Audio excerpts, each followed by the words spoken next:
struck here on September 11th, 2020 to talk about freedom, which of course is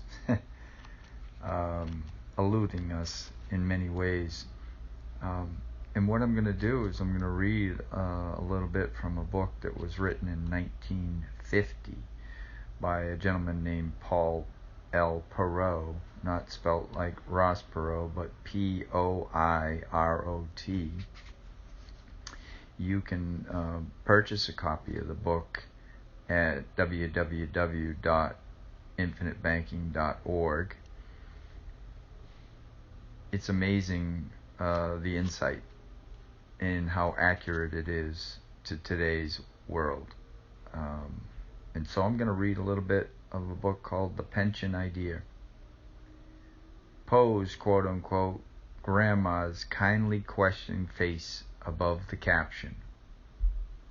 Quote unquote, why do they hate me?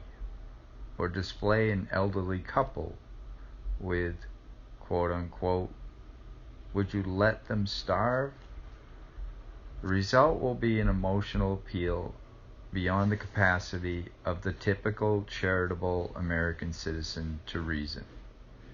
Where is the man who would deny security and sustenance to the aged?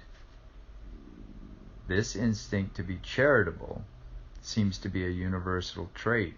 Kindness toward the unfortunate comes naturally to people. Friendliness between neighbors, strong family ties, the ready extension of a helping hand. Persons of no one nationality nor of any class within any nation ever had a monopoly on charitable instincts. If people of foreign lands have seemed less charitable at times than Americans, the reason might well have been the lack of freedom to exercise it, rather than any lack of the charitable instinct. For the substance of alms is to be found in cold economic reality, not in misty-eyed sentimentality. If tears blind us to reality, our sentimentality to that extent renders us quite as helpless as those for whom the tears flow. Grandma will not survive on salt water. Charity is the voluntary response to need as recognized by the donor. But the mere existence of quote-unquote need for help does not assure the extension of charity. On the contrary, the granting of charity works from the opposite direction. Unless someone possesses property or its equivalent in energy needed to perform a service for another person, there can be no charity. Short of suicide, giving his life for a friend, not even a kind deed can be done until the doer has saved enough to sustain his own life while he performs the act of kindness. The United States of America was founded by men who generally understood the true nature of charity.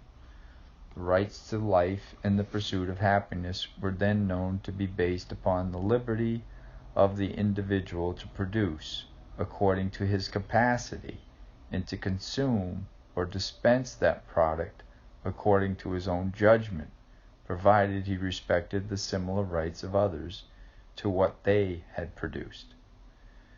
The right to accumulate a surplus of personal property beyond one's immediate needs is the foundation of capitalism, and the only true foundation upon which the principles and practice of charity can stand. The false charity of government. The fact that the formation of capital and the means behind charity both stem from a common source, the savings of productive individuals, is not well understood. Some people believe that a government can be charitable. They will even go so far as to say that government is obliged to be charitable under the quote-unquote general welfare clause of the Constitution. But the Constitution does not say that the federal government shall promote the quote-unquote general welfare of special interests, the welfare of one person at the expense of another. A government cannot be charitable because the only property at the government's disposal is that which has confiscated, taken from individuals by taxation. Such compulsory sharing can hardly be classified as true charity. The giver is forced to contribute with no opportunity to appraise the needs of the receiver or to judge the goodness of the deed. Charity is not a product of coercion. There is no such thing as charity unless it is to be granted voluntarily. The framers of the Constitution sought to guarantee the rights of individuals to own property. They understood that whatever government can do to secure those individual rights to property is a contribution to the general welfare, and that no government can promote the general welfare in any other manner. Only through safeguarding their right to ownership of property could the Constitution permit individuals to be charitable. The government established under the Constitution was so limited in power as to allow productive persons to accumulate the only means from which charity can flow. In a climate of personal freedom, tempted by the Constitution, which granted limited powers to the government, the people of the United States prospered to the envy of the people at any other time or place. And the instinct towards charitability was widely exercised.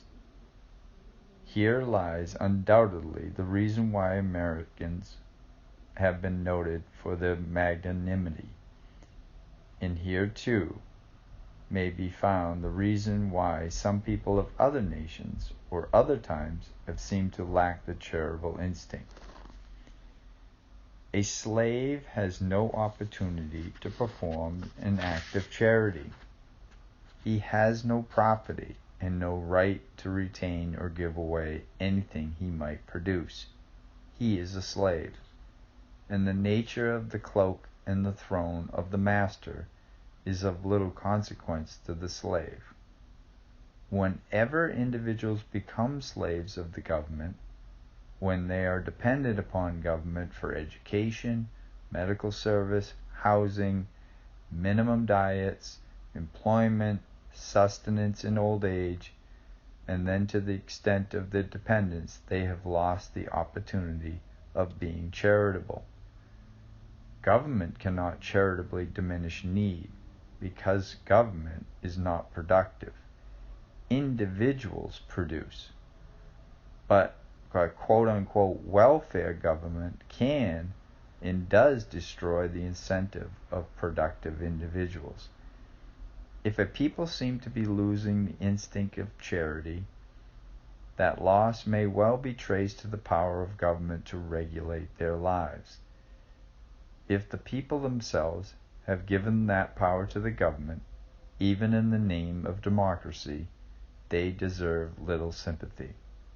That the rights of individuals may have been surrendered through their lack of understanding alters neither the fact nor the consequence. The modern dreaming of pensions is but a phase of man's never-ending search for life, liberty, and the pursuit of happiness. The dividend of freedom. Government in the United States was defined as the defender, with equality and justice, of the life and property of every individual. Under such a government, the people of the United States became highly productive and were thrifty in the accumulation of tools to aid them in production. One individual initiative and enterprise springing from this guarantee of the right of a person to the product of his own labor was a high level of material well-being for all citizens. A it cannot be proved that this development has brought complete satisfaction at all times to all people. No system of government and economic way of life can claim that degree of perfection. But the American system has been widely recognized as the best in the world in this respect. Liberties surrendered. This fruitful system has been undergoing a change. In the United States during the 20th century, the savings of individuals has been increasingly subject to systematic plunder. Savings have been stripped of their purchasing power. The dollar of 1950 has a third of the purchasing power of the dollar of 1900, and the theft has been accomplished under governmental management. One after another, the traditional storehouses of the wealth, the property of individuals, have been pried open by government. Savings have been dissipated, and in their stead have been substituted the promise of future replacement by taxing future production. The result has been progressive inflation, a process which sends the aged in search of security which has been taken from them, when each passing year of life further depletes what a man thought he had laid aside. Then men of foresight become panicky for protection in their declining years. In panic, men seize upon strange cures. Without understanding, new meanings are accepted for old words such as freedom and liberty. When the government resorts to the tactics of a Robin Hood or Sicilian Giuliano, it has ceased to be a protector of property rights or a guarantor of security. Instead, it becomes the weapon by which one citizen or a special interest group may rob other persons, upon the excuse that these others had produced and saved more than their fair share. Government cannot create security in this fashion, by taking one man's earned security and giving it to others. In accordance with politically determined need, it only destroys security. Legality of theft. Thus, theft has become legalized. In the confusion of that situation, the hangers-on and victims together have turned to their government, to the chief of the thieves, asking that he extend and better organize his foraging, and hoping to catch more crumbs from more stolen property. But always there are more and more victims, dependent on fewer and fewer crumbs. Only the head robber and a few of his hirelings can be expected to continue their ill-gotten gains under such a state of affairs, and inevitably at the expense of those seeking crumbs. This vicious system of concentration of power feeds upon itself, each step creating a new crisis which seems to justify the next step. It can feed upon the security of individuals in proportion to their lack of understanding of the value of individual freedom. Government can provide security at the minimum level of a society of crumb eaters, but such quote-unquote security permits death by starvation, as experienced in Russia under such a scheme. So it is that men who have been stalwart defenders of the right of individuals, of the freedom of enterprise, now find themselves reduced to indigence by a power they fail to comprehend. Since their quote-unquote school days, they have thought of government only as an agency for their protection.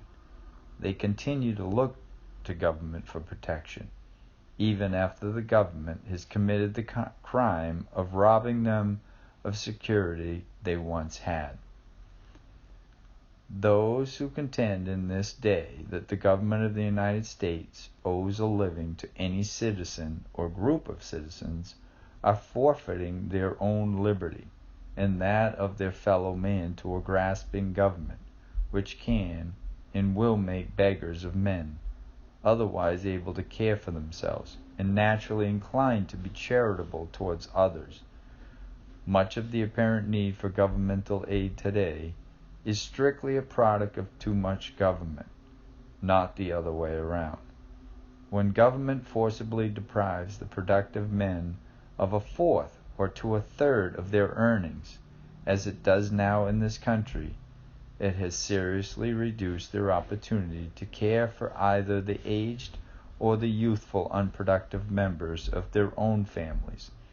The cure for this situation lies in less government, not more, in greater individual opportunity, not less.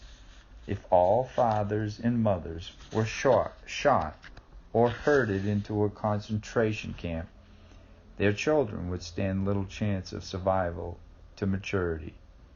If productive men are taxed by government of their charitable means and of further incentive to produce, then productive persons can no longer hope for charitable security.